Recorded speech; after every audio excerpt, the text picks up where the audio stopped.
now that we have created the basic shell for the 10 Copyright Commandments webinar, let's see what else we can do and what else we should do to build it out. Now again, everything that we've already done is fully customizable and we can go and we can edit, but there are some session settings here and there's a lot of stuff that is on here that is default that we want to work with. So let's go through them one at a time and see what changes we might make and why.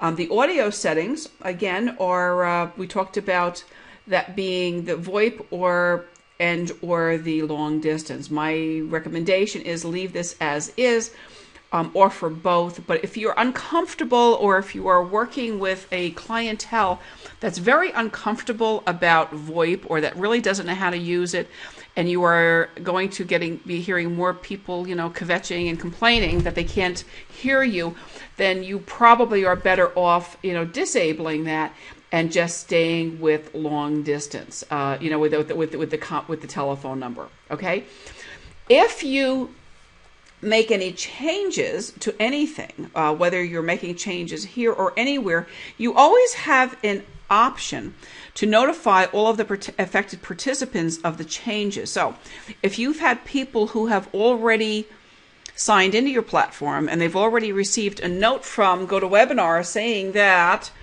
they can log in and listen to you, using VoIP and telephone method, and you change that, then what you want to do is definitely send them another note back and notify everybody who has already registered that there has been a change. Okay, so that's number one. Number two, we're going back, is going to be panelists.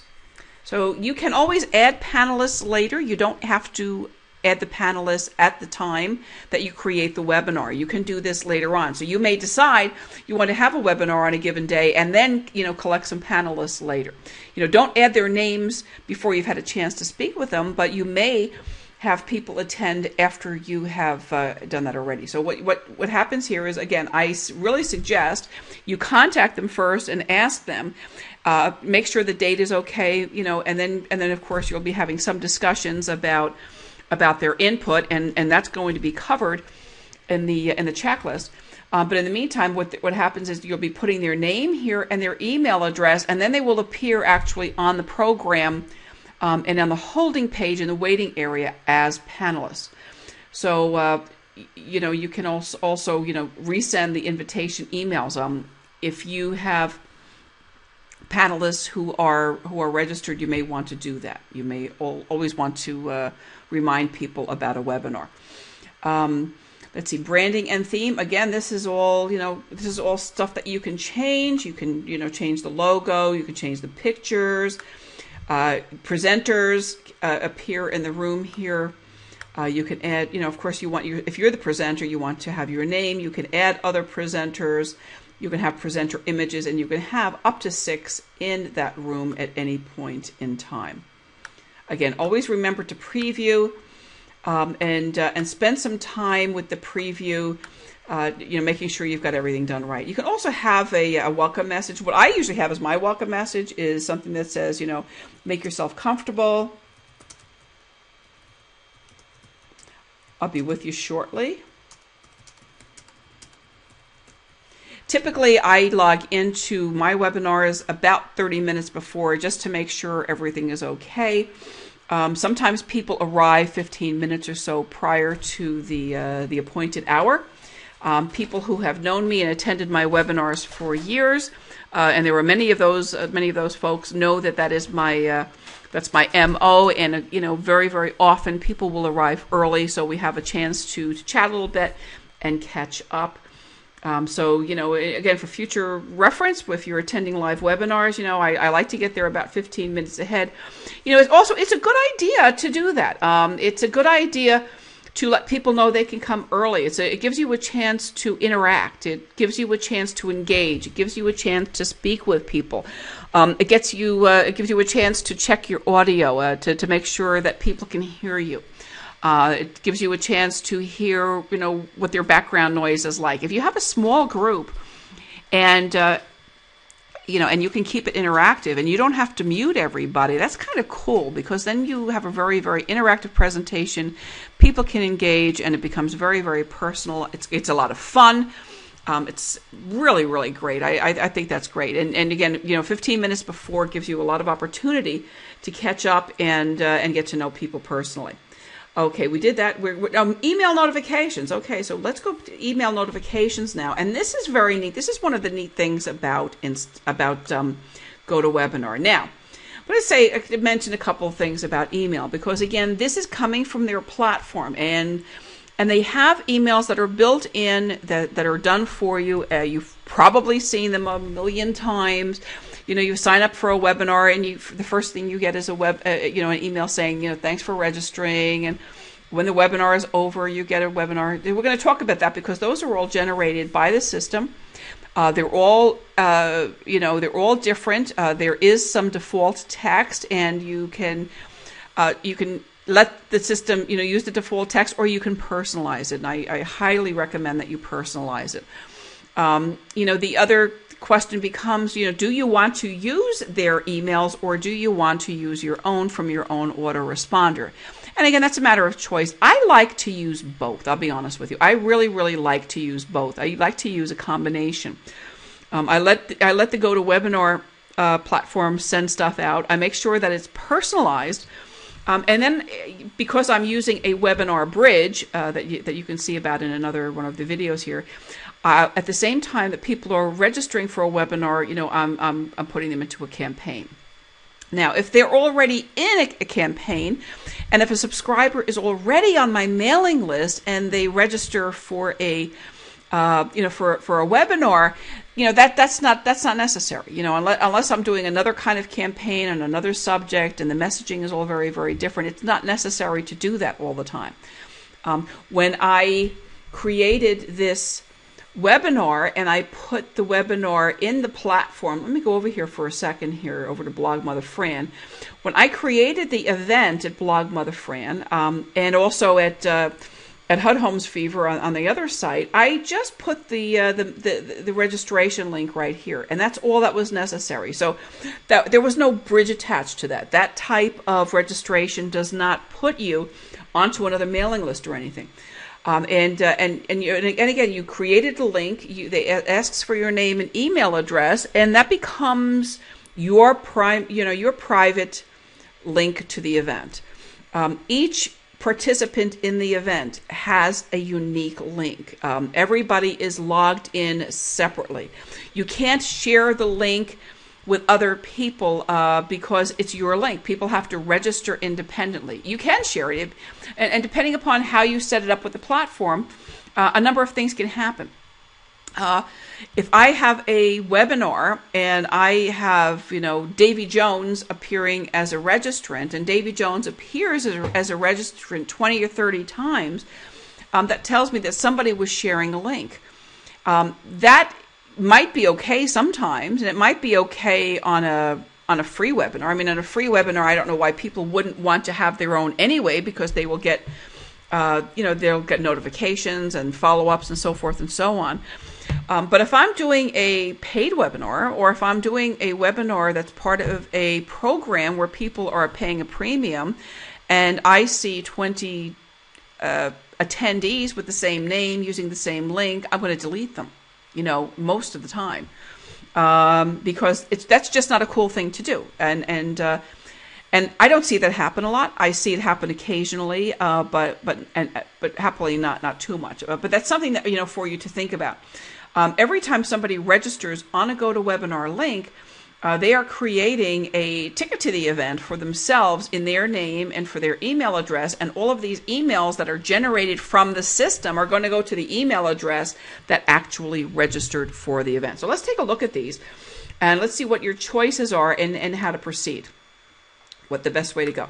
So we have email. You have a choice of sending it in HTML or in plain text. The HTML, it seems to have very, very good delivery rates as far as I can tell. I just leave it at that. This says, it gives you a chance to preview the webinar invitation, and this is what it looks like. So when the invitation goes out, when they, this is the invitation to register for the webinar. So when I want to invite people, and if I want to invite them from the platform, they get this, and they have to actually click on the link, or on the button here, or on the link to actually register. So there's an invitation to register, and that's not something I mess with a whole lot. Okay. You can also have it email you the invitation. You can personalize the emails, and here we go. And so here we have an email. The subject line is a confirmation with the webinar address. You see that? Okay, that's what that is. It allows 297, or I have 297 more allowed, so 384 max. So you can see that is a pretty big subject line already, and I don't really see any reason to make it any longer than that. Here's how it will read: Dear first name, whatever first name they use on the registration. Thank you for registering. It inserts the webinar link. It says, please do not share this with others. The link is unique to you. You will be connected using the computer's microphone and speakers. A headset is recommended. There we go. So because I registered here with this email address, that remains there. I can add other text here. I can change the email address. I may want to direct questions back to to Webinar Fever. Actually, I may want to create a separate email address that collects email germane to this project, and so that might be something I would consider doing, and I do that on occasion. I can add this to the calendar. Your people who receive this email will be able to add the event to their calendar, and then of course you can preview and see what that looks like. Now, you also have the ability to choose additional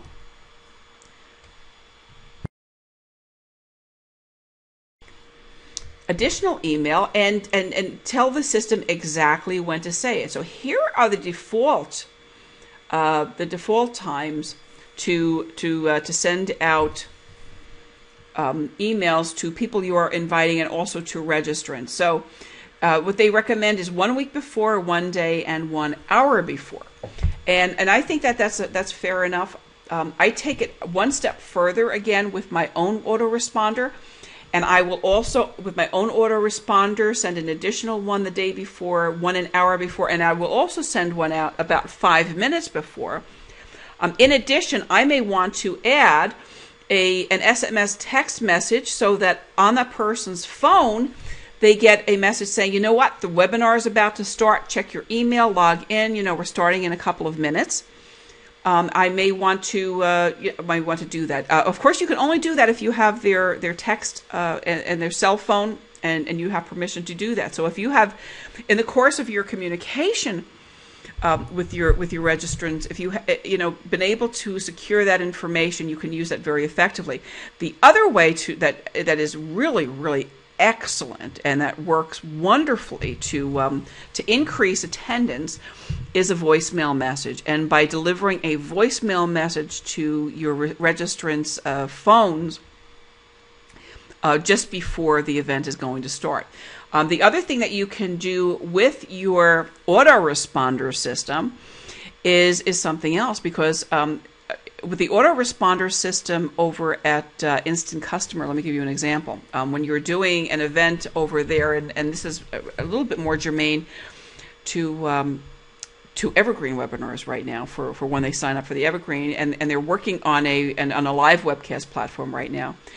You can actually design that system in such a way that if you have, let's say you have 100 people who have registered for your event and 50 of them show up, well, you can actually have that set up so that if you have a bank of registrants who have not, clicked the link and actually attended, that the system, you can prompt the system and say, okay, if anybody hasn't attended 5 minutes after it starts, segment that group, and send them a notice and tell them we're live. Come on, don't miss it.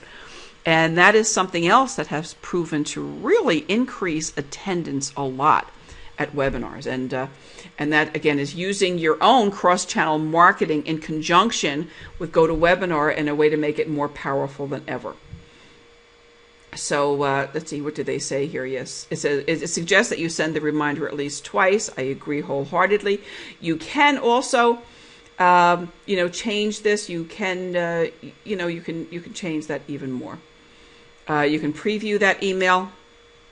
That's a reminder. It's a reminder of the date and the time.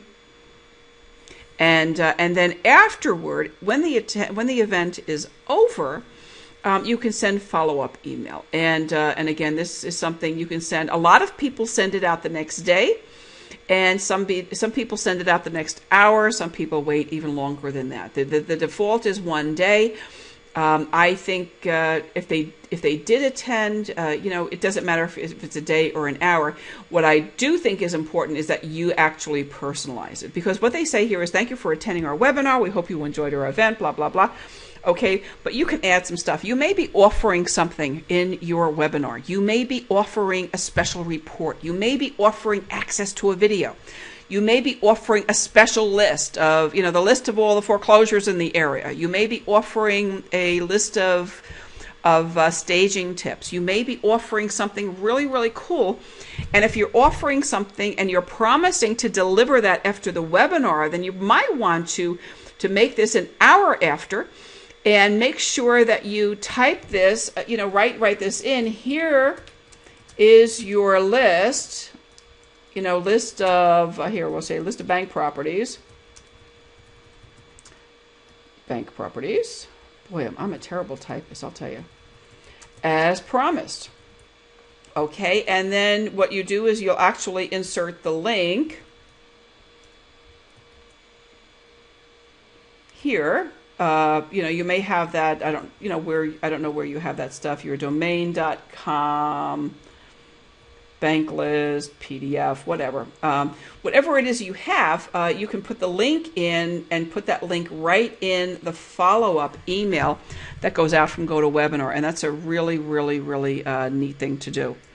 And do that in advance. So plan that in advance. As we talked about, you're going to plan what your handouts are, plan what your bonuses are, plan what you're sharing. The other thing you may want to do, and which is a really great idea, is to give them a link to your website.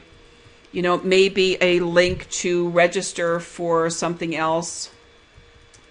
Maybe you're doing an open house, whatever. You have an opportunity here to reach these people who you had talked to.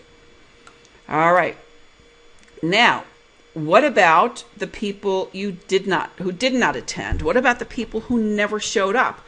Well, you don't want to send them the same thing, because here do we say thank you? Yeah, we're saying thank you for attending the webinar. So you're not going to say thank you for attending the webinar if they didn't attend. Let's see what GoToWebinar says in their personalization. They say, sorry you were not able to attend our webinar. Please send your questions, comments, and feedback to, and that's where they leave it. So that's where you can really, really capitalize when you record your webinar, when you offer, and you may want to say, don't fret. I recorded the webinar.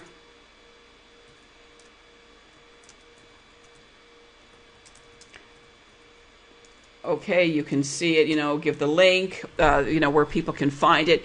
One of the things that you definitely want to do here with that kind of message is, is introduce some level of scarcity.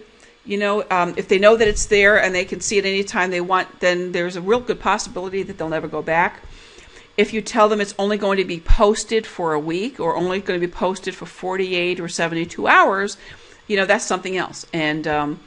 And that increases, a whole measure of urgency. And if it's something that is really, really interesting to them, they're going to make a point of going and seeing it and watching the replay. If it's not interesting to them, and and they're really not interested, that's fine. Then maybe that it's not really, really good targeted traffic, and maybe that's really not a really, really good prospect for whatever whatever niche it is you're working on. So, don't worry about that, but definitely assign a time limit and follow up. Again, in the meantime, make sure you have everybody captured on a list that you own. Because this is a GoToWebinar list, and this is not a list where an email company, an email autoresponder company, with a whole lot of integrity, is going to let you just upload these contacts and start sending them stuff.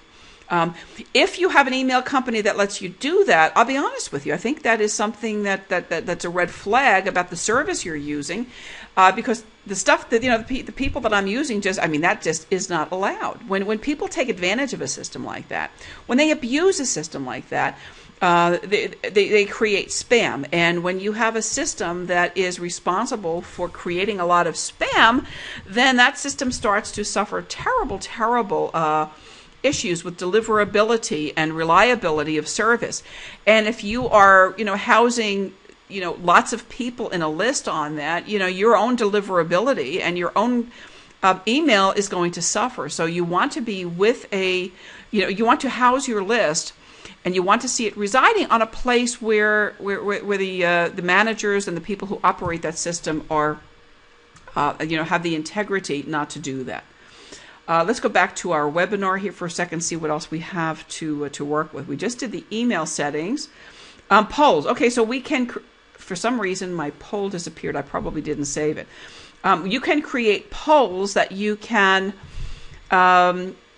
conduct inside the course of your live webinar. There's single answer poll, multiple answer polls, and again, this is very, very simple.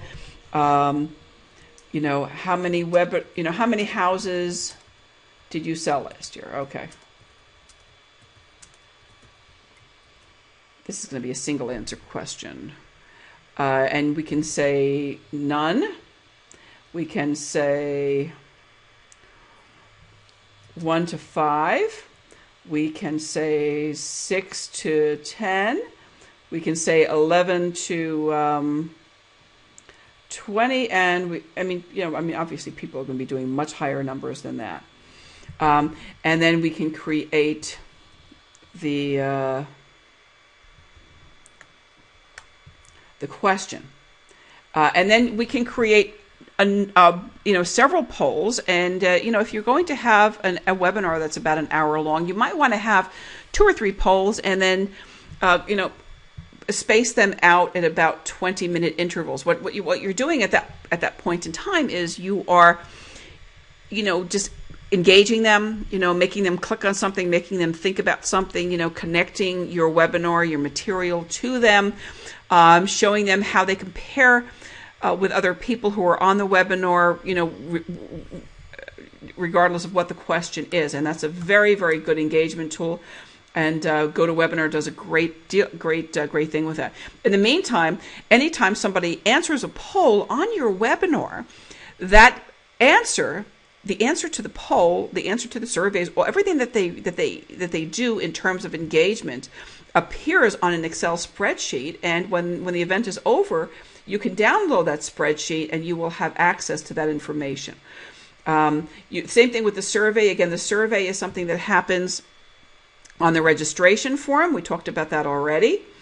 And you can have different kinds of surveys. You can have multiple answers. You can have a scale of 1 to 5, short phrases, and essays. So you can ask people, all kinds of questions. I answer surveys. Sometimes people are looking for information. What kind of surveys could you do on your registration form? You may want to be talking to investors. You may, ask people, have they owned investment properties? What are their questions about real estate investment properties that they would like you to answer on the webinar? You might want to ask, do you want me to contact you personally and give them an opportunity to respond to you in the survey form? Now, if you do that in the survey form, then you really need to be going back, because all of that information is available in a CSV form. Let me show you that for a second here. In a CSV form on the on the webinar, on a completed webinar. So I have, on this, I don't have one on this practice session. Sorry about that. And I don't, I'm really, really reluctant to pick one up and show you something for a live one I have, because I don't want to violate any privacy issues, and I don't want to show names, and I haven't gone through all of the, rigmarole of, uploading a sheet and, crossing out people's names so you can't see them. I just haven't done that. But you can take my word for it, because you can get reports. You go to the generate reports over here. You can get a registration report and that's for everybody who registered. You get an attendee report afterwards and a performance report that gives you details of the entire webinar from start to finish, and shows you how engaged people were and everything else. So that's what you can do. Let's see, one more thing, and you may want to require a webinar password. If you require a webinar password, you've got to think about that yourself, and you have to send it to people from outside of the system, or they can't enter the webinar. So when you set up your webinar, they will ask you what you want the password to be, and then you have to use your other autoresponder to actually tell them what that password is.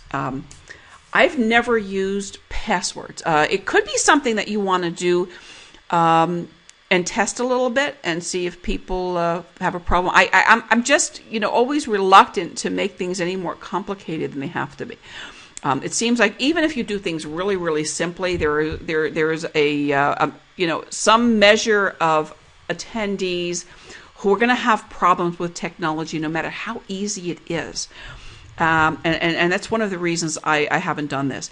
If you're working with a group and you have a group that's really, really good, tech-savvy group that's cool with all this stuff, and you have reasons to be using passwords, then be my guest. Go for it. And come back and talk to us about it somewhere in one of our forums, and let us know why you did that, how it worked out, and let's hear about that. Okay, so on to the next one.